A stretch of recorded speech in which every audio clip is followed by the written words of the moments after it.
Здравствуйте, дорогие друзья. Начинаем наш воскресный вебинар. Как всегда, в студии с нами доктор Михаил Лайтман. Добрый день всем. Михаил Санилевич, Борис Белоцерковский, я Семен Винокур. У нас сегодня тема «Внутреннее созерцание». И вот добавка такая «Вознаграждение души». Вот, значит, как всегда, с нами 30 городов, 22 языка перевод. Задавайте ваши вопросы, мы будем их задавать вне очереди. Итак, мы начинаем о внутреннем созерцании. Я прошу Борю, зачитать первую цитату. Да, это статья из первого тома «Учения 10 сферот», такой подраздел, который называется «Внутреннее созерцание», и первый раздел, который называется «Язык ветвей». Когда речь идет о высшем мире, независимом от понятия времени, места и движения, нет у нас слов для его описания, потому что весь наш словарь взят из ощущений наших земных органов чувств. А там, где есть наши органы чувств и воображения не работают, мы не можем выразить ощущаемое в новом органе чувств или экране. Да, то есть практически весь наш лексикон, он ведь создается из наших ощущений, из нашего восприятия мира. Не зря же новорожденные могут там плакать или немножко там как-то издавать какие-то звуки. Больше ничего. Потом постепенно появляется в них возможность быть подобными зверюшкам, а потом и маленьким детям, человечкам и так далее. То есть в мере своего развития появляется язык. Есть язык, конечно, у каждого существа. Язык химический, биологический, язык жестов, язык запахов и так далее. То есть на каждом уровне происходит какое-то взаимодействие. Но язык, который подразумеваем мы, это язык, не связанный с нашим телом. То есть и наше тело тоже вступает в возможные коммуникации с другими. Но мы подразумеваем под языком передачу информации, которая не относится к уровню неживой растительной и животной природы, а только к уровню человека. Вот этот уровень человек, он очень особенный, его не существует ни в одном животном. Это восприятие реальности, которое выше, чем воспринимает окружающий мир наше животное тело. И вот как это объяснить? Каким образом передать? Через животное тело не получается, в общем-то, потому что оно не приспособлено к выражению таких свойств, таких понятий, которые выше него. У него нет для этого никаких возможностей у животного тела. И получается, что мы тут подобны немым. Как же нам все-таки каким-то образом сформатировать себя, создать для себя такое состояние, такой прибор, который бы мог передавать наши внутренние, чувственные и разумные постижения, не относящиеся к человеку, которые бы мы могли передавать другому, это тоже проблема, и которые могли бы быть правильно восприняты другим кем-то и среагированы правильно на нас. То есть это вообще задача очень-очень тяжелая. Никто не знает, как это сделать. Мы видим, что весь наш мир теряется в отсутствии коммуникации правильной между людьми. На самом простом нашем житейском бытовом уровне, насколько люди, супруги, политики, учителя, ученики, неважно кто и где, не понимают друг друга. А тем более, когда мы говорим о духовных вещах, которые находятся вне плоскости. Да, вне плоскости восприятия обычного человека. Здесь мы уже вообще теряемся. Ну, вот эти 5 строчек, это, конечно, такой тупик. То есть словами не объяснить, чувствами не почувствовать, воображение не работает здесь. То есть вообще эти Балясулам в этих 4 строчках, он вдруг сказал, что никак вы это не можете почувствовать. Так да. Как же? Правда, дальше он начинает пытаться объяснить это, да, но все равно это... Что же мы сейчас делаем тогда? Вот сейчас мы с вами здесь. Мы пытаемся найти все-таки язык, который бы, во-первых, если кто-то воспринимает какие-то ощущения, которые находятся выше животного уровня, мог бы их, во-первых, правильно воспринять, правильно внутри себя сформатировать, собрать в какой-то определенный пакет передачи информации, передать ее другому правильно, проконтролировать, может быть, что другой правильно это воспринял, и надеяться на то, что он отреагирует в соответствии с этим. То есть это язык совершенно нового уровня коммуникации. Как мы до этого дойдем, каббалисты это нашли. Но это язык, который, в принципе, подвластен только им. То есть любому другому, но который выйдет на этот же уровень общения. А уровень он очень серьезный, он не эгоистический, то есть не имеющий отношения к нашему миру, и поэтому называется язык ветвей. Ну, да, я хочу просто продолжить, потому что Балясулам тоже сначала задает подробный вопрос, чтобы все поняли глубину. Как же можно выразить исследование и ощущение высшего мира? Тем более, как раскрыть высшие знания в книге с помощью слов, как это принято в любой науке. Причем передача знаний должна быть точной, ведь если язык будет не точен даже в одном слове, неверно используемый для желаемой цели, то исказится все понятие целиком, и изучающий сразу запутается. Да.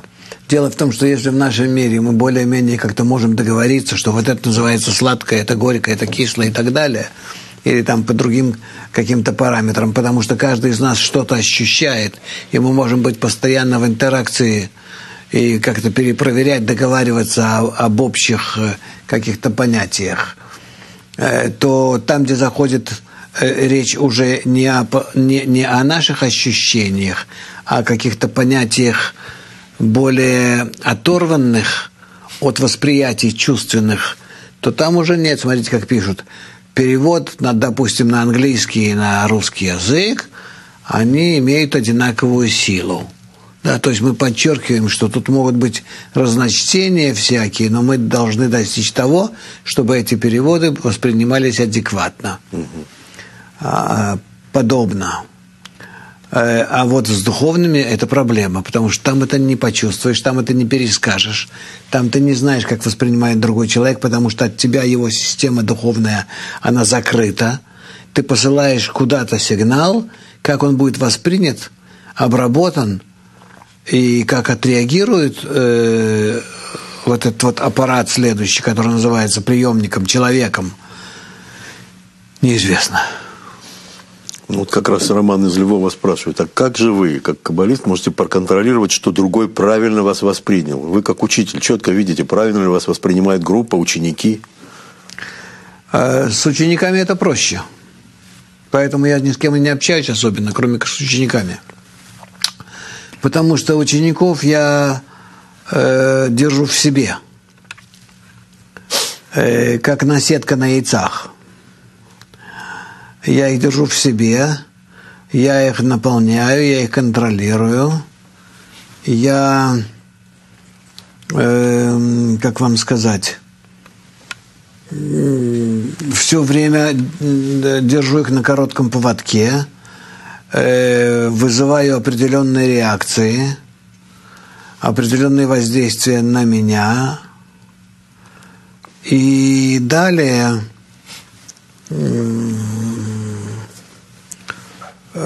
слежу за реакцией, в соответствии с этим я себя меняю, а не их меняю. Вот так получается. То есть учитель здесь больше должен подстраиваться под ученика, чем ученик под учителя. С Сызрани вопрос, почему есть связь между ощущением, воображением и возможностью выразить ощущаемое в словах? Еще раз. Почему вообще есть связь между ощущением, воображением и возможностью выразить ощущаемое.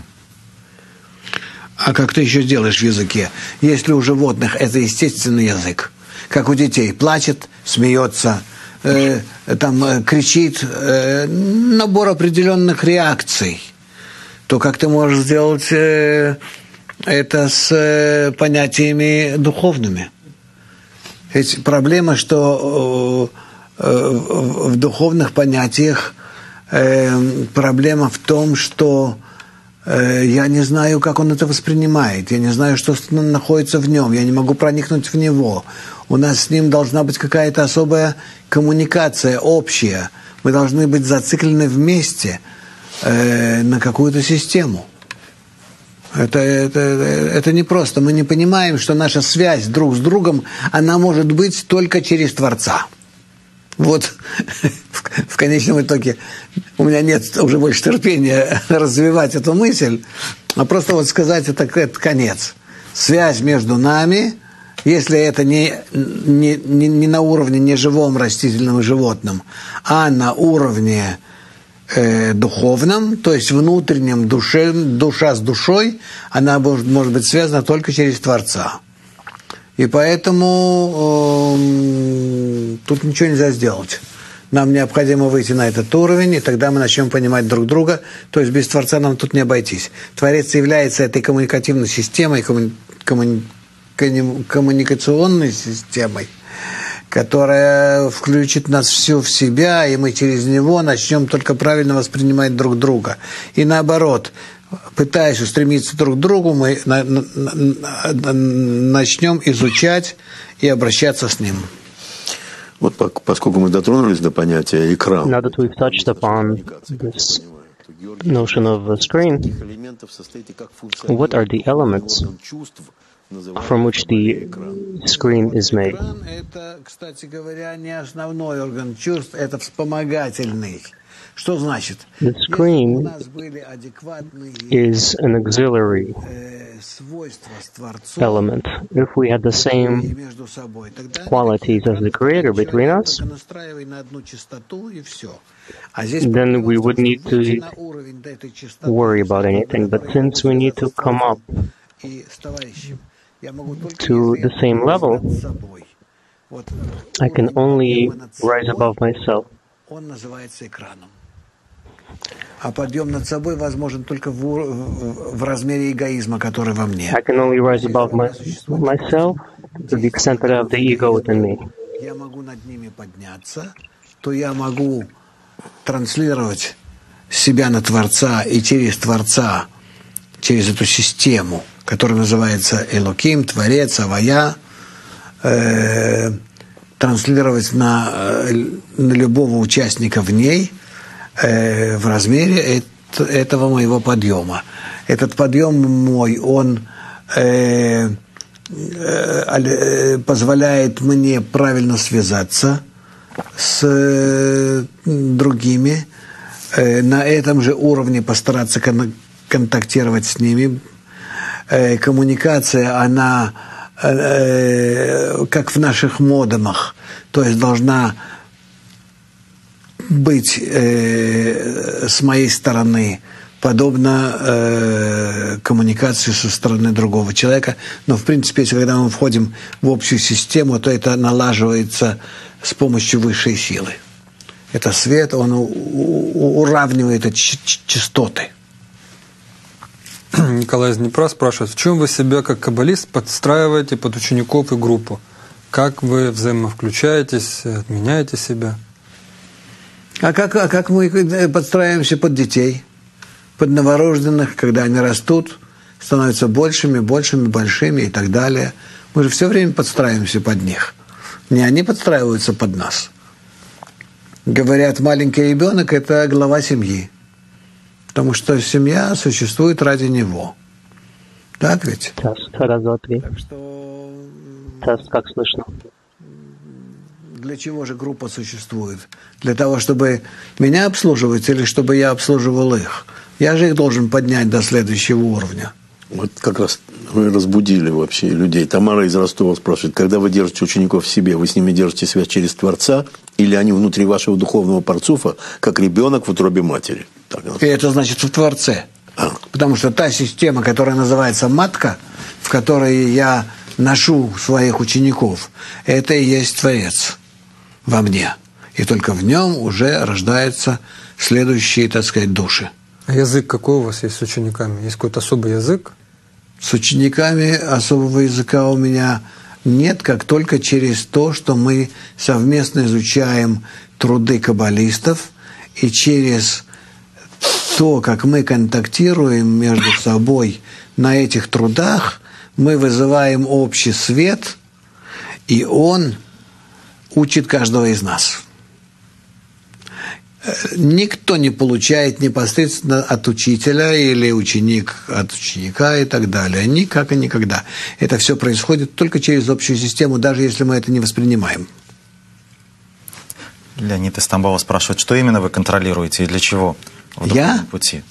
Я контролирую только дозу той информации духовной, которую я могу передать ученикам для их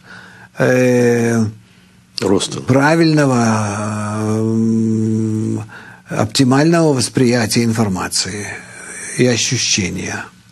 Он дальше спрашивает, вы определяете глубину и остроту или скорость изменения состояний? Я определяю состояние и в соответствии с этим даю. Часто меняется. То есть материал может не меняться, он заранее заказывается, и даже не мной. Мне не важно, потому что это критически не имеет значения.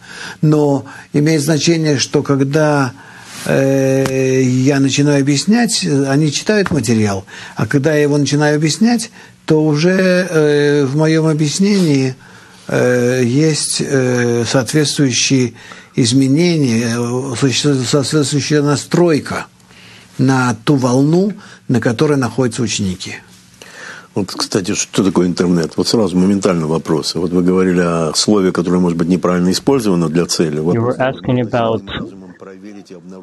You were talking about what can be checked, what can be verified. So here's the question: Can we check whether with our corporal mind if something is not used for the goal? Rough. I don't know about corporal mind. Even our corporal, my students don't really use their corporal minds the way that people think. Right? I don't even know what that is really. All the words that we use, they're incorrect words. They mean that they signify certain things, certain notions. But it's not. It has nothing to do with the corporeal mind. If we try to explain it to someone not from here, they're not going to understand it. Host. There are students who study for 20 years. Those who are one. How can you give them all the same dose? How can it fit everyone? Каждый воспринимает в той мере, в которой... I give, and everyone perceives to the extent that they are able to, they're able to accept, that they're capable of accepting, and what goes into what's released, what goes live, it doesn't matter. Look at all the people that are connected now, and everyone receives what they can host. So it's the same dose, but everyone receives whatever they can. Rav, yes. The dose that I give out, I give it out so that it would be suitable for everyone in terms of information and feelings, and everyone accepts it to the extent that they can. Host, but you still control what you say, right?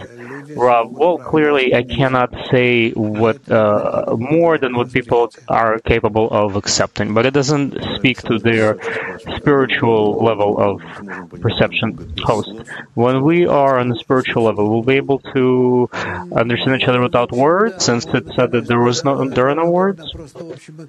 Rob, well, yes, we can work on the same level of the screen without verbal communication. But this is not for right now. It may not only be between two people that are close to one another, near one another. They can be close physically, but be in two different worlds. It doesn't mean anything. These are very small, minor differences in our world. Host, why is it that when you catch a certain sensation, you often can't even express it for yourself? Rav, yes, that happens. It means that you're not yet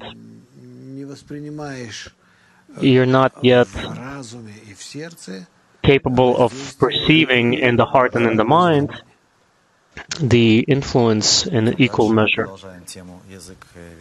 Host, let's continue the topic of the language of root and branch. So, Kabbalists have found a language that they can convey to one another their attainments with the language of root and branch. They look at the consequences in this world and the cause of these things in the upper world, and they called it the language of root and branch, root and branches. Rob, yes, it is a language. We need to understand that it's a language meant for communication, but not for attainment. In other words, so what if I listen to doctors speak to one another? I'm going to understand some of what they say, but perhaps only certain external names and terms, but not the internal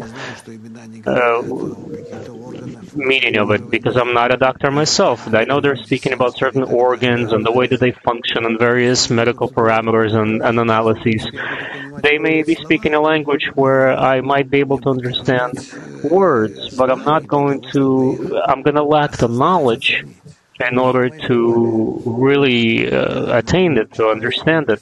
The same is true of Kabbalah. I can read Kabbalistic books written in a beautiful, lovely language, in Russian, English, Hebrew, doesn't matter. But at the same time, if I read certain sentences, I may not understand them at all.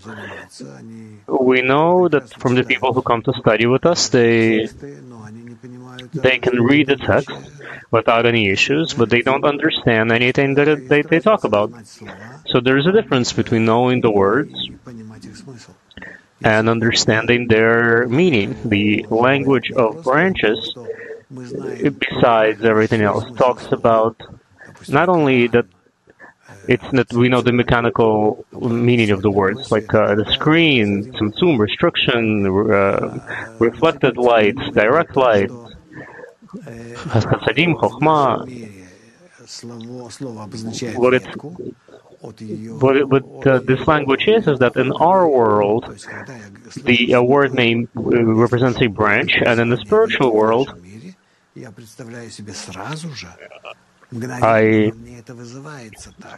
immediately imagine this, I picture this, the root of this word, of this notion, the quality of love, the soul, connection, and so on. Everything that pertains to the communication of the spiritual system, what Kabbalah talks about. Host. Can it be that a Kabbalist might not know certain roots? Everything begins on the level of the Kabbalist, right? Rav, of course, yes. And not only the branches, the general system of Avaya is manifests pretty quickly, fairly quickly, and then all sorts of nuances come up, various phenomenon on different levels, and they add a great many sensations, and very important sensations, because they determine the quality of perceiving of spiritual qualities and actions. So there may be very seemingly insignificant tones, but they add a tremendous, they complement tremendously the spiritual information. Host. But the Zohar often describes like various gardens, animals, trees. Why did they need to express it the way that it does? Rav, because it's a language of branches. They cannot write to you in any differently. They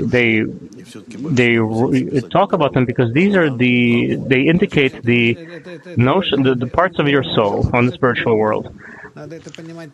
And Baal Salam didn't want to write it any differently. We need to understand there are four languages that can be used to describe spiritual qualities. And he decided to use the Kabbalistic language instead of the philological, let's say, language. But it's also a language. From Chicago, we have a question. Can we say that the root above determines the destiny of the branch below? Rav, yes, absolutely. That's the absolutely correct assessment. Host, and it determines the freedom of will of the object below, yes? Rob, yes. All right, so good to see the Azerbaijan group around this beautiful table. Hello to all of you. Question from Berlin. Can we formulate certain laws of the language of branches? Ralph, the laws of the language of branches are very precise. First of all, in order to use the language of branches, we need to be in two worlds simultaneously, in the physical and in the spiritual. In order to understand the language of branches, we need to very clearly be raising information from below upward and bringing it down from above downward, meaning being very understand the system of interconnections very clearly. And we need to understand how our world, how the upper world clothes on top of our world, and how from within our world we discover the upper world, and how it works and operates in this with our world, and how it activates it, stimulates it. Yes. Host. We have a question. Meditation is also inner introspection. How is it different from Kabbalistic? From the Kabbalistic kind? Rav, I'm sorry, but I don't know what meditation is. There is no meditation in Kabbalah. Meditation, sometimes it can be called prayer, meaning a request, a raising of a desire from the lower degree to the higher, that stimulates the upper degree to help a lower degree. This is called a prayer. But there is no other kinds of meditation. What other kind of meditation can we talk about? I don't know. I'm being honest with you. I heard many things about meditation. People came to me and tried to teach me, but that would end very quickly. I would say bye to this person because I only study classical Kabbalah and I teach only what's in it. Whatever person may have decided, come up with his own system, for me that's not proof. So I don't understand how you can meditate, meaning develop one's imagination to the point where it begins to influence you. It's like you become part of this self-made loop, and you transfer yourself into various imagined dimensions. Kabbalah has no patience for this. I would say it doesn't tolerate it even, because Kabbalah is a science. Host, I want to return to the language of branches and connect the Torah. Like imagine, Kabbalist was sitting there, started researching his ego, examining his ego. Suddenly, he saw a serpent. Rav, he didn't see a serpent. Where did he see a serpent? Around himself or within himself? Host, yes. Now he understood that. Yes, this is the root, the branch, and the root is the ego, and he called this the serpent, and that the tree. Rav, he may never have seen a serpent, a snake in his entire life. Host, but how, if he never saw something in this world, how could he have named it a root in the upper world? Rough. So, like, he needs to know all the names, all of zoology, biology, chemistry, right? He needs to know all of this. No, it's all revealed to a person. This state is revealed. That's called snake or serpent host. Even though he may never have seen a snake in his life physically, Rough, of course, host. So this is where it all comes from, right? The poison, venom. That's what it gives that name of snake. And when we reveal the Creator, right, on a certain level, we're going to reveal also the snake in us. Rough. I don't know to what extent the Creator is connected to the snake, the serpent, but look, the Creator doesn't have an image. It's simply a quality. It can clothe itself into quality and command certain action, and to express itself through matter, but not by itself in and of itself. Well, how can you tell me beauty? Where is it? Where does it belong? So you need to imagine for yourself either a person or an animal, and to imagine it's for yourself to show that it exists, this quality of beauty exists in him. But abstractly, how can you speak abstractly about beauty? You will always clothe it into a certain object. That's why spiritual qualities don't have any material carriers, but in order to express them in a certain way, you absolutely must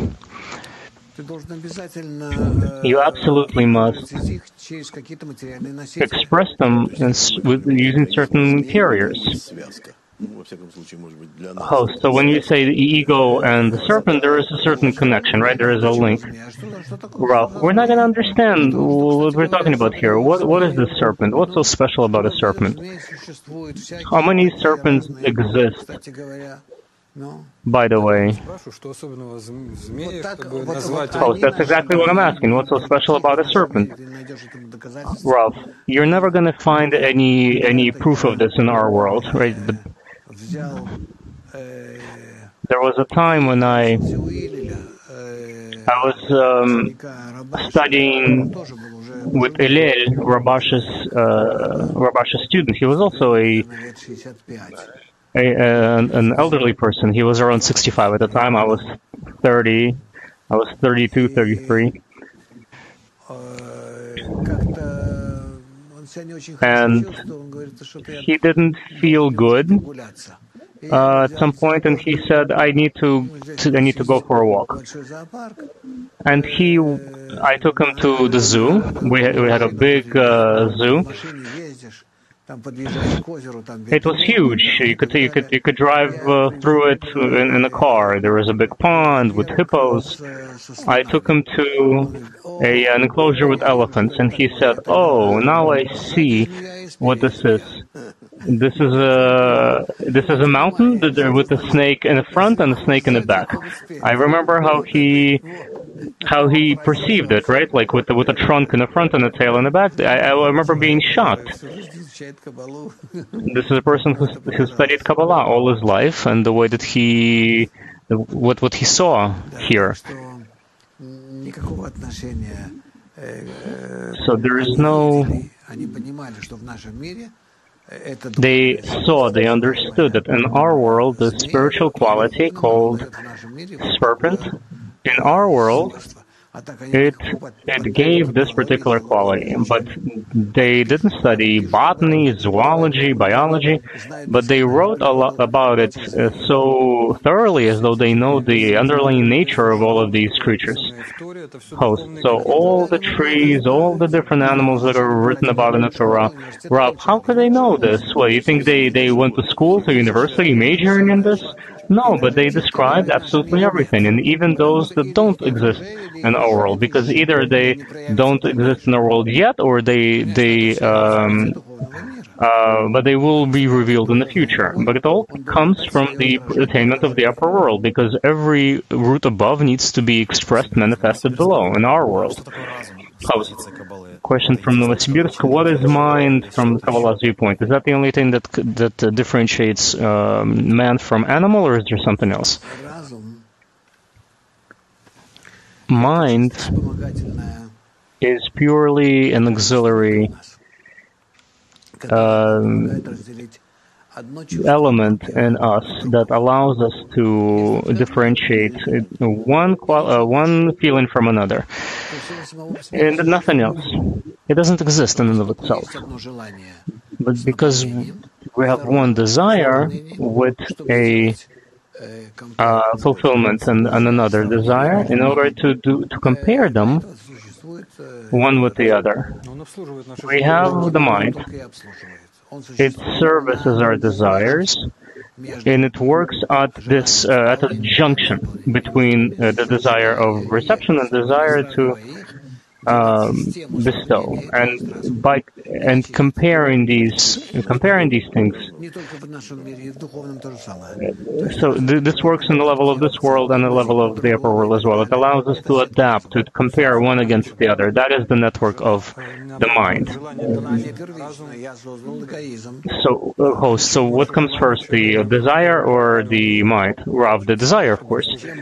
Host. So the bigger the desire of a person, the smarter he is then? Rav, yes, the bigger the person's desire, the bigger his mind, because it pushes the person to recover this connection, this network of connections. The bigger a person's desire, the various different desires, by the way, the bigger his mind. So it's not one great desire that he needs, but many different desires with all their different fulfillments, and their interaction between them. That's what makes a person, big and smart. Host, can you develop those desires in you, Rav? Yes, of course. There were in people before that were like Renaissance men, right? They studied all sorts of different fields, all sorts of things to grow themselves. You can't really do that right now. And if we hadn't also achieved certain egoistic ceilings, we would still be doing that. The wisdom of Kabbalah is against one-sided development. Just the opposite. All the four sides need to come together in us harmoniously. Host, why is spirituality not allow us to have any proof, any evidence? Why would a person need knowledge without using any evidence for support? Rav, there is absolutely no way that anything in our world can be used as proof of the spiritual world. In no way. You can sit before your dog or cat and try to convince them of certain philosophy, and nothing is going to happen. You'll still take the dog will still wag their dog and snatch a piece of meat from you, and the dog is not going to be at fault. It's your fault for not understanding the nature of the animal. We cannot play with these, mess around with these things. We need to understand that the entrance into the upper world exists in obtaining the quality of bestowal. Host. I understand that this is how people get drawn, right? That supposedly there's proof, but there cannot be proof. By default, if you're hoping that there will be a proof of the upper world, the world beyond, of the existence of the soul, people can tell you anything, spin anything you want. I remember when a book came out about the life after death. Hosts, yes, people were delighted. It was very, very a huge hit. Rav, yeah, of course, people felt confident that it proved life after death. And I know that when people died, people who I knew in my social circles, and I had to and I had to go say my goodbyes with them. And there are several people who stood by, and they were there, and they were talking about life after death, and reading a certain prayer, and were giving them like tasks to perform in the upper world. These people died in being very inspired. They felt like it's as if they were just flying away to a different land, and they also have things that they'll be doing. They'll be active. It was very interesting to watch. I was quiet, of course. I didn't say anything. There were instances where these people had nothing to do with Kabbalah, but they read a very particular prayer that you need to read before death. That I am giving my soul away into your hands, and this person felt like they were just moving from one dimension into another. Host, is it better for a person to know or to not know? Rav, in this particular state, it's better to know. Right. If he's in a deathbed, he's about to die, sure, it's better for them to think that. But of course, in our state, when I'm looking at the friends right now on the screens, I think we need to know, everyone needs to know, we all need to know that this is something that we need to earn here and now in this life. Host. I had a friend who was in Death's doorstep for like a week, going back and forth. He'd almost died several times, and then at the end he woke up and he said, "What? Here, this again?" Rav, yes, that's unfortunate, right? Like he can't. That's what we need to do, right? We need to rise above to the higher level and live there, and then you're not going to feel the difference. Host, what is the transfer of information? Rav, information is a unit of Rishimo. 0, 1, 2, 3, 4. This is the informational record that speaks about over which level of the ego we are working. Here's another question that everyone asks. Looking at a branch in this world, a person who is not yet a Kabbalist, without a screen, can he somehow compare it against the spiritual root?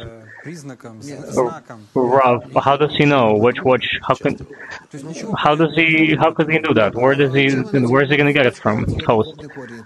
So there's nothing you can do, right? Rav, well, how can this branch in this world help you understand the root in the upper world? Like, look at this cup right here. What can he tell me?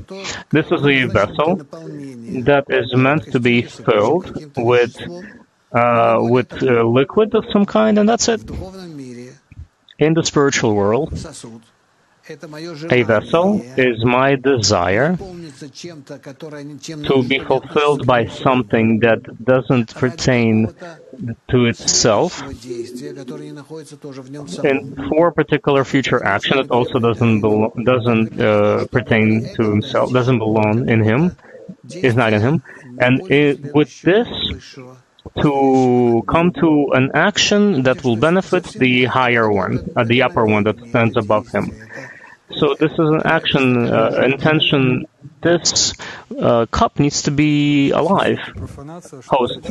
So this is all just like guesswork, conjecture. Like if something happens to a person in this world, he starts deciding, oh, this has happened because of that or this. Well, a person can think whatever they want. They can imagine whatever they want. But come on, friends, we're not little kids. I don't even want to speak on this level with all of you. What a person is going to start thinking of why it happened, because of this reason or another reason. Host, at night, people dream all sorts of things.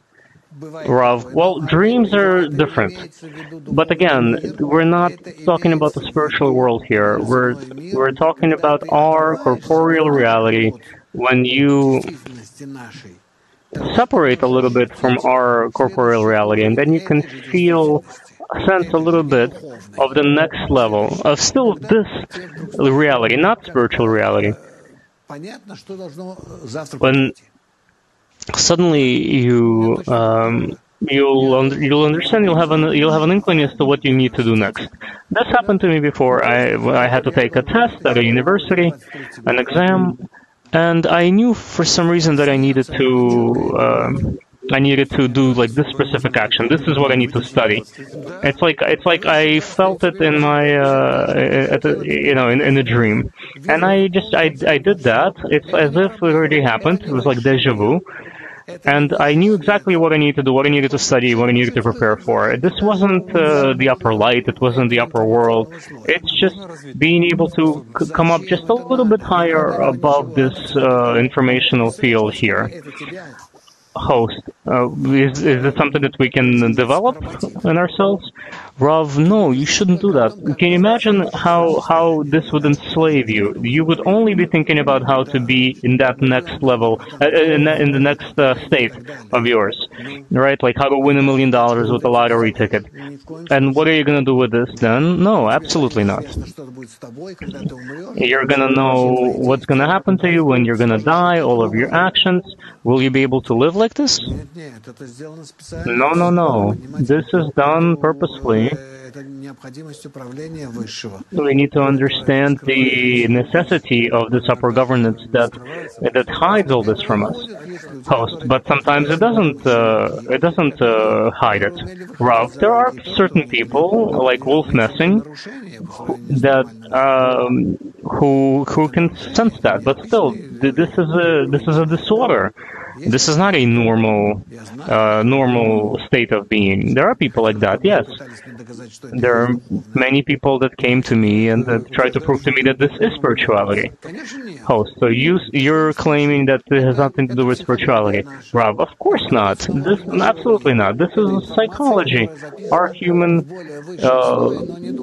physical psychology. It's information that's written on a higher informational plane, but it's not for bestowal. It's not in favor of reason, for the sake of binah. It's simply knowledge of what's going to happen tomorrow. You rise above, just a little bit above this level, and you see it. So what's there? Of course, we don't live in the same kind of informational level as we sense now. Host, but why is it given to certain people? Rav, we can't know that. We know that it exists, and sometimes it opens up to certain people. But I don't know why. But understand, I don't care about that. I wouldn't want to do it myself. Host, well, you don't want to know for yourself. But what about for others, for humanity? Rav, I don't want to know for them either. I don't, because it takes away my freedom of will. These are the confines in which I need to work. I don't want to know what's going to happen a minute from now or 10 years from now. It doesn't matter to me, because at any moment of my existence, I need to be connected to the Creator. And only with respect to Him must I work with Him at every minute. Without the past, without the present, without the future, only in the present. Only in the present. This is a very important law. Host. In Kabbalah, what you don't learn from history, from past mistakes. Rav, no. When you learn from past mistakes, yes, but when you see the future, that's very different. Marina asks, the material world is money governs the material world. Those who have more exploit others. What is the spiritual root of such a world? I don't see spiritual people. What are these great differences between them, and why is it represented the way that they do? Rav, in the books, it is written that a spiritual person is poor because he senses that he's always lacking, like he's lacking the attainment of the Creator, lacking the lacking spirituality, lacking bestowal, but it's not the poverty that we're talking about. The poverty that you're talking about here, that comes from religions about poor people, who are supposedly poor people need to be you need to be poor in order to be spiritual. Of course not. Yes, wealth above the normal, it also enslaves a person. Rich people cannot study Kabbalah. They're too involved, they're too absorbed in servicing their wealth. Host. So we have new students here. So tell us, what is the root of money? Rav, the root of money is the screen. It's that's from the name kesef, kisuf, the covering.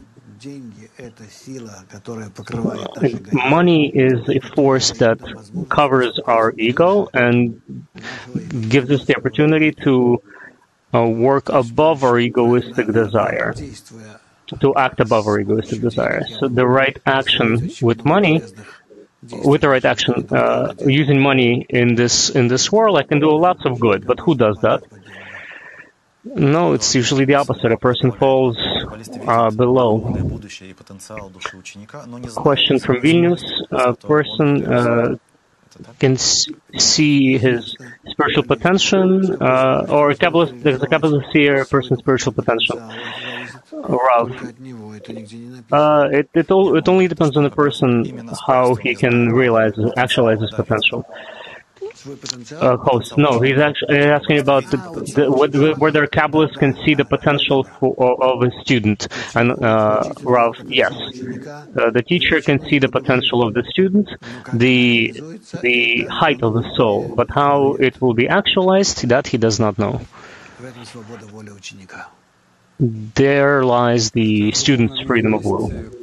Host. In the spiritual world, are there roots that have not yet been manifested in this world? Rav, well, if they're not going to manifest, how would I know that? Host.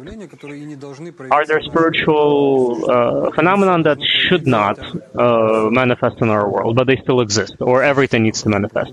Rav, everything, absolutely everything, because the system is complete and it's shattered, and precisely by combining it, assembling it, we also deepen it by 620 times, and so it becomes more detailed and more expanded.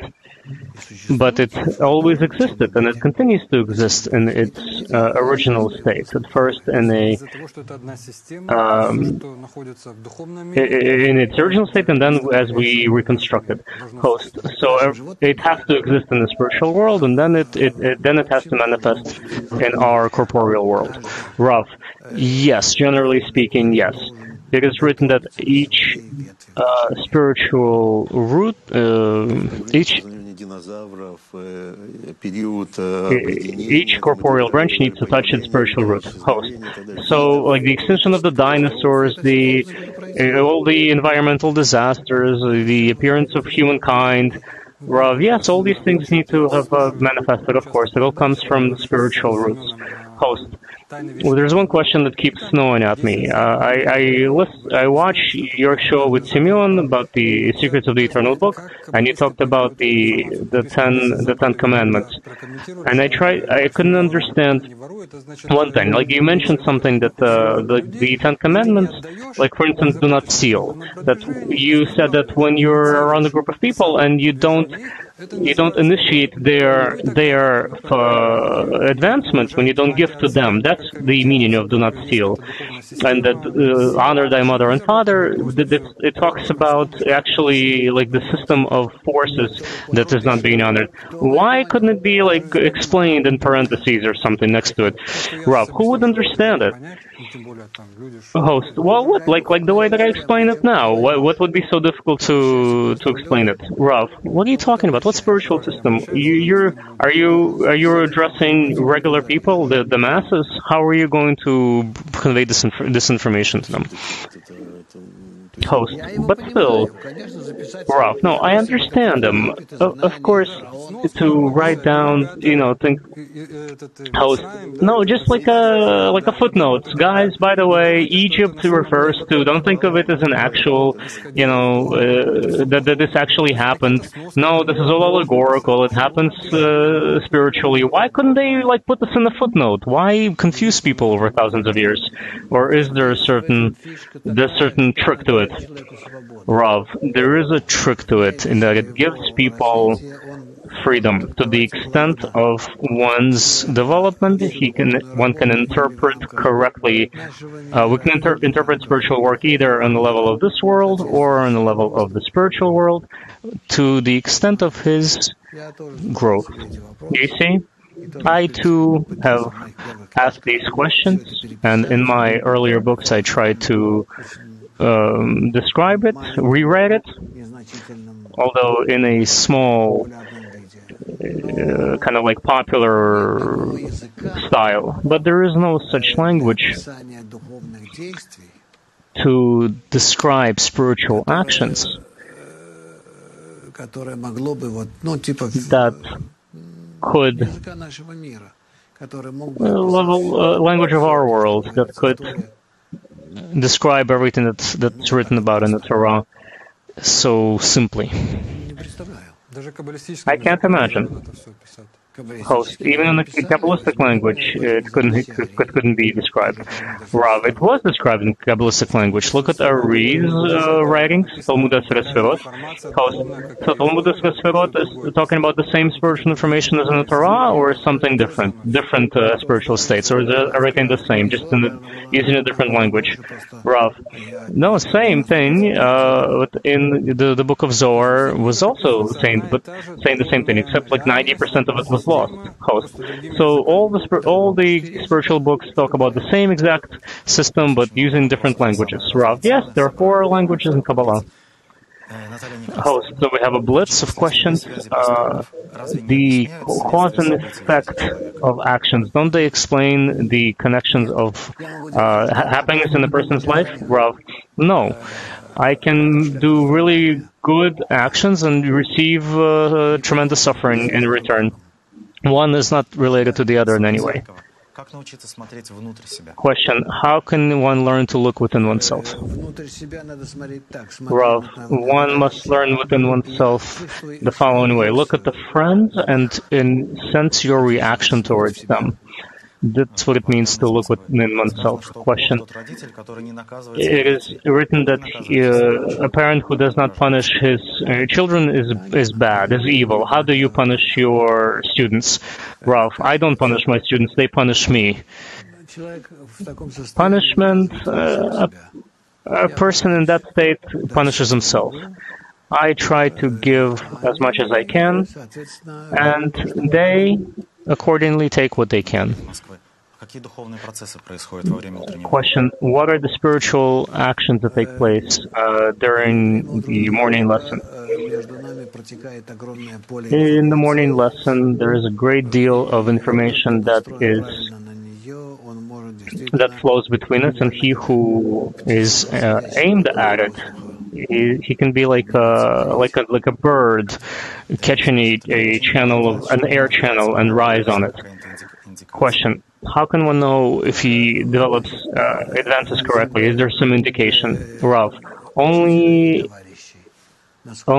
from the way that he looks at the teacher and the friends and sees the necessity. Question, is what's good or bad in spiritual relationship?